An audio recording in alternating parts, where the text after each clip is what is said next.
2016 दिसंबर का हिंदी स्पेशल का question paper देख रहे हैं आप। रुक जाना नहीं 10th क्लास का। तो चलिए देखते हैं फटाफट इसमें से कौन कौन से क्वेश्चंस आए थे आपके लिए जो इम्पोर्टेंट रहेंगे इस बार एग्ज़ाम में। तो पहला है सही शब्द चुन करके स्थानों की पूर्ति करना है। तो पहली चूक खालिस्तान विद्या है। कैसी विद्या है आपको यहाँ पे जो ऑप्शंस दिए गए इन्हीं में से चूज़ करना है। प्राचीन शल्य चिकित्सा का नाम खालिस्तान था और गिरधर द्वारा प्रयुक्त छंद खालिस्तान है। अर्थ की दृष्टि से के वाक्य यहाँ पे मिसप्रिंट है। अर्थ की दृष्टि से वाक्य के खालिस्तान प्रकार हैं और श्रृंगार रस का स्थायी भाव खालिस्तान है। इसके बाद में सेकंड क्वेश्चन है सही विकल्प चुन करके लिखना है। तो एमसीक्यूज आ गए हैं। गुलाब गेहूं और गुलाब निबंध में गेहूं प्रतीक किसका है ये बताना है। युधिष्ठिर की माता का नाम क्या था ये बताना है। मैथिली शरण गुप्त की रचना कौन सी है ये आपको बताना है।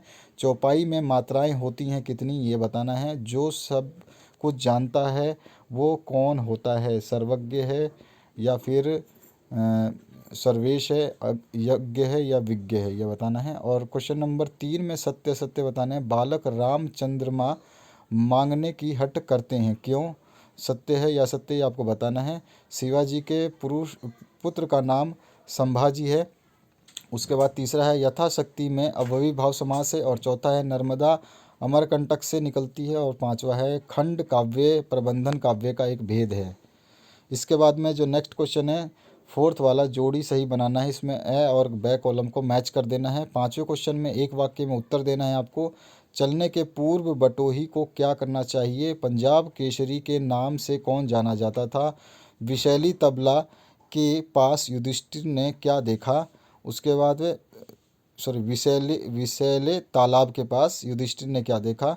चौथा है पुस्तकालय का संधि विच्छेद क्या होगा। और पांचवा है संचारी भावों की संख्या कितनी होती है। छठा जो क्वेश्चन है इसमें पूछा गया है सूरदास ने निर्गुण की अपेक्षा सगुण को श्रेयस्कर क्यों माना है। अथवा में ईश्वर ने रोगों को दूर करने के लिए मनुष्य को क्या दिया है। ये क्वेश्चन 2017 में भी आया हुआ है। मनु को हर्ष मिश्रित झटका सा क्यों लगा। अथवा में है व्यक्ति सम्मान के योग्य कब बन जाता है। आठवां है पद्माकर के अनुसार बसंत का प्रभाव कहाँ कहाँ दिखाई देता है। अथवा में है सिंहगढ़ के दुर्ग और हल्दी घाटी में किसकी याद छिपी है ये बताना है। नौवां क्वेश्चन है कबीर ईश्वर से क्या मांगते हैं। अथवा में है चौरे वेती जनगर्भा कविता का मूल आशय क्या है। और 10वां क्वेश्चन है कवि ने नई सभ्यता का स्वरूप कैसा बताया है। अथवा में निशा काल से चिर अभिशापित किसे कहा गया है। 11वां क्वेश्चन है कन्हैया लाल मिश्र प्रभाकर के अनुसार हमारे देश को किन दो बातों की सर्वाधिक आवश्यकता है। अथवा में है मानव जीवन सुखी और आनंदित कब होता है। 12वां है पंचभूत और पंचगव्य किसे कहते हैं। अथवा में है महाराणा लाखा वीर सिंह के किन गुणों से प्रसन्न हुए ये आपको बताना है। मन कितने प्रकार से उत्तेजित हो जाता है ये आपको बताना है। अथवा है पुरुषोत्तम ने अहिल्या से सत्य और असत्य की किस तरह व्याख्या की ये आपको बताना है। इसमें 14वां जो क्वेश्चन है कवि ने बेटियों को गौरव गाथाएं क्यों कहा है। अथवा में स्वामी विवेकानंद से निवेदिता की मुलाकात कब और कहाँ हुई। 15वां है गीतिका छंद की परिभाषा दीजिए।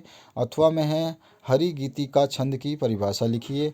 16वां क्वेश्चन है निम्नलिखित मुहावरों का वाक्य में प्रयोग कीजिए। श्री गणेश करना और आँखों का तारा, यहाँ पे थोड़ी सी स्पेलिंग मिस्टेक है। अथवा में है निम्न शब्द समूह के लिए एक शब्द लिखिए। बीता हुआ समय और मैं इसके बाद में आपका जिसे क्षमा ना किया जा सके, तो इनका आपको जो है एक शब्द लिखना है। जैसे बीता हुआ समय को हम बोलते हैं भूतकाल, और जिसे क्षमा ना किया जा सके अब ये पता नहीं क्या बोलते हैं, इसको आपको पता होगा।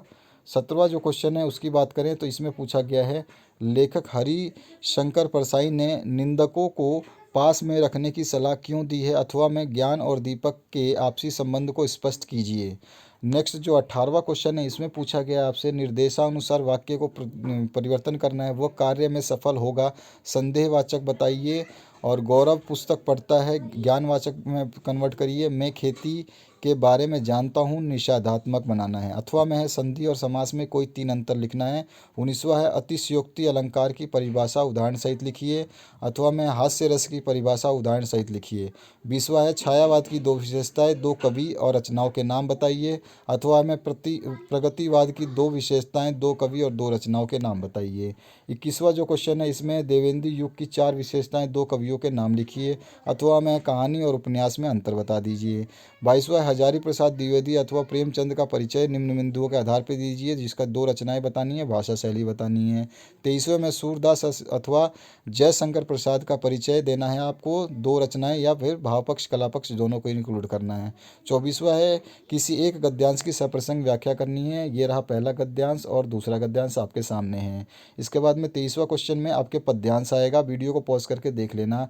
ये रहा आपका पदभाग, तो इनमें से भी आपको व्याख्या करनी है। 26वां क्वेश्चन में अपठित गद्यांश है, इसमें मानव का आकार ही मानव के प्रति मानव का आकरण ही मानव के प्रति अनुदार हो उठना न केवल मानवता के लिए लज्जाजनक है वरन अनुचित है। ये वाला जो पैसेज है इसको पूरा पढ़ना है। उपयुक्त गद्यांश का शीर्षक जो है आपको बताना है। यथार्थ मनुष्य किसे कहा गया ये बताना है। उक्त गद्यांश का सारांश लिख देना है। 27वां है स्थानांतरण प्रमाण पत्र प्रदान करने हेतु प्रधानाचार्य को आवेदन पत्र लिखना है, प्रधानाचार्य को। अथवा में है वाद विवाद प्रतियोगिता में प्रथम आने पर मित्र को बधाई पत्र लिखना है। उसके बाद में 28वां जो क्वेश्चन है किसी एक विषय पे आपको जो है निबंध तैयार करना है, जिसमें पर्यावरण प्रदूषण है, एक आकर्षक मैच है, पुस्तकालय है, कंप्यूटर आज की विशेषता या आवश्यकता है, जल ही जीवन है और इस बार कोरोना वायरस का जो है वैश्विक महामारी के रूप में आ सकता है। बी है आपका निम्नलिखित में से किसी एक विषय की रूपरेखा तैयार करनी है। तो 4 ऑप्शन है राष्ट्रीय पर्व, समाचार पत्र, वृक्षारोपण और आतंकवाद। तो आशा करता हूँ ये वीडियो अच्छा लगा होगा। लाइक ज़रूर कर दीजिएगा, चैनल पर बने रहिए और सब्सक्राइब कर लीजिए ताकि 12th क्लास में भी हम आपकी मदद कर सकें। आपके प्रीवियस ईयर के सारे क्वेश्चन पेपर्स देखिए, नहीं तो आप बाद में पछताएंगे। उन्हीं में से ज़्यादातर क्वेश्चंस आएंगे। जो क्वेश्चन आपका ये 2016 का है, 17 का है, 18 का है, 19 का, सभी को देख डालिए ताकि आप अच्छी तैयारी कर पाए। Thank you very much.